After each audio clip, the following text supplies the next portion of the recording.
Então, antes de tratar especificamente da causa que eu julgo mais interessante da anulação do casamento, eu queria pedir desculpas, antecipar também desculpas, caso eu trave em algum momento, palavras faltem, porque, querendo ou não, a gente está fazendo isso sem edição, no improviso, então peço sinceras desculpas caso as coisas não saiam como vocês imaginavam, tá?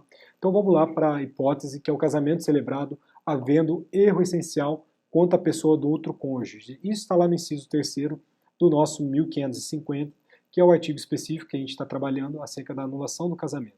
Também soma-se ao 1556 e o 1557 do Código Civil, tá? Então, o que isso quer dizer? O casamento ele pode ser anulado se houver por parte de um dos nubentes, ao consentir, erro essencial quanto à pessoa do outro.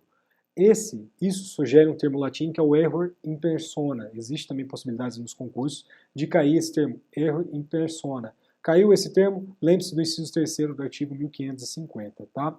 Então, o erro, a pessoa se engana sozinha, né? Não é necessário o dolo não vai anular o casamento, conforme a melhor doutrina, então basta o engano sozinho da pessoa.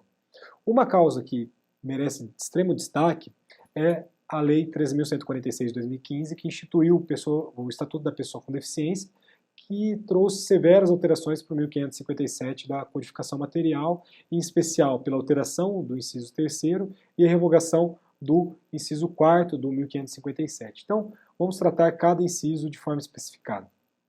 O inciso 1º vai tratar sobre a identidade, honra e boa fama do outro cônjuge, sendo que essa informação é de conhecimento ulterior do nubente e que torne insuportável a vida em comum do cônjuge enganado. Aqui vamos separar, fazer um parênteses. A honra, nesse sentido, ela deve ser tida em sentido amplo, tá?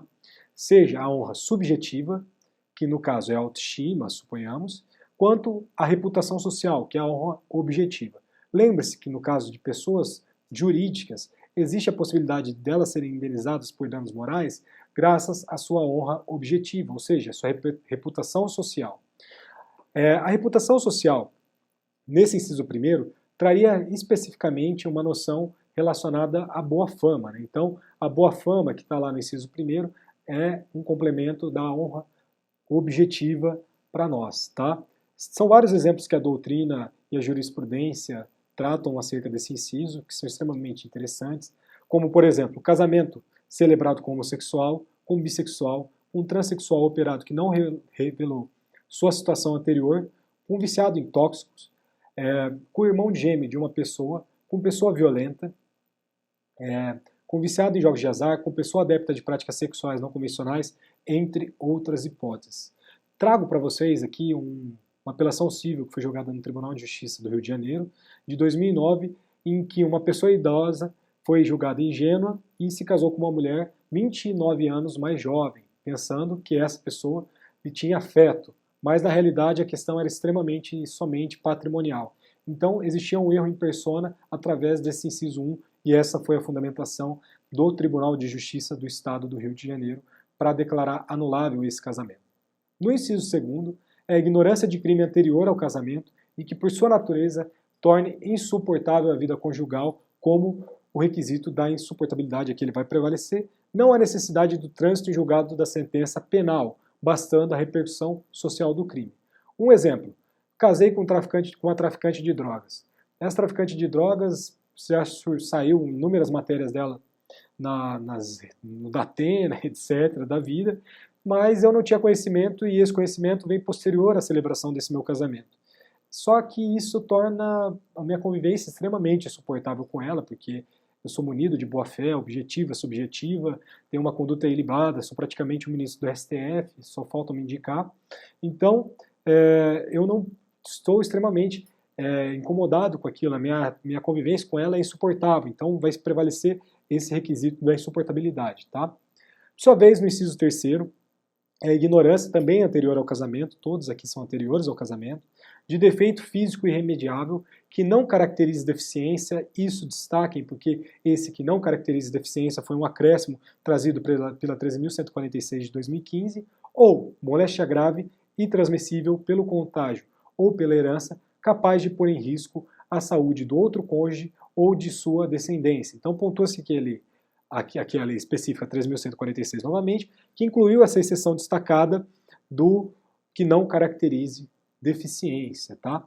Exemplos que a gente pode trabalhar que são anteriores de defeitos físicos irremediáveis que foram mantidos pelo sistema com a alteração através do Estatuto da Pessoa com Deficiência. O hermafroditismo, que é a manifestação sexuais dupla, né, dupla manifestação sexual, deformações genitais, ulcerações no pênis e potência coerundi, aquela para o ato sexual, né? Então coerundi, aquela para o ato sexual, conforme também o julgamento do Tribunal de Minas Gerais que eu trago no roteiro para vocês, tá?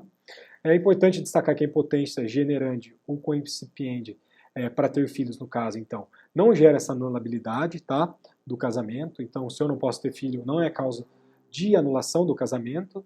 E exemplos de moléstia grave e transmissíveis, aqui também são inúmeros, mas para ilustrar tuberculose, AIDS, hepatite, sífilis, epilepsia, hemofilia, etc. Tá? Todos esses casos são relacionados à presunção absoluta. Então, é iure et iure, de insuportabilidade da vida em comum, razão pela qual ela não é mencionada na lei. Então, a insuportabilidade da vida é uma presunção absoluta nesse caso. Tá? O prazo decadencial, se atentem, porque também é diferente dos demais casos. Para essa ação anulatória, é de 3 anos contados da celebração do casamento, conforme o artigo 1560, inciso 3º do Código Civil. Tá? Essa ação, por uma decorrência lógica, também cabe ao cônjuge, tá, que incidiu em erro, uma ação personalíssima, conforme o 1559 do Código Civil também. Por quê? Porque é uma decorrência lógica. Imagina que uma deformação na genital seja algo público, né, e um terceiro interessado possa entrar com uma ação de anulação. É uma coisa ilógica. Aqui é um convívio social, um convívio individual ali dos nubendes, então, por óbvio que a legitimidade é personalíssima nesse caso, e me desculpe pelo exemplo esdrúxulo, mas é para ilustrar melhor o caso para vocês, tá? Então, a coabitação posterior, havendo ciência do vício, convalida o casamento, tá? Salvo nas hipóteses dos incisos 3º e 4º do 1557, que é o defeito físico irremediável ou moléstia grave, porque são situações de extrema gravidade. De resto, se você tem ciência do vício posterior, tá? E aceita, continua coabitando sobre o mesmo teto, você convalida o casamento. Por quê? Porque, mais uma vez, a norma adota a máxima venire contra factum próprio non potesce. Então, ao vedar que o cônjuge coabitou, ingresso com ação para anular o casamento, salvo as exceções. Trago para os senhores e para as senhoras o julgado do Tribunal de Justiça de São Paulo, que é mais ou menos o seguinte o caso. O marido confessou na semana seguinte de que era do casamento que era dependente de drogas, mas houve uma nova chance. A esposa aceitou essa condição e foi concedida essa nova chance. Né? Mas houve a renovação da prática desse uso de drogas e foi pretendido o reconhecimento da insuportabilidade da vida em comum desse casal pela mulher.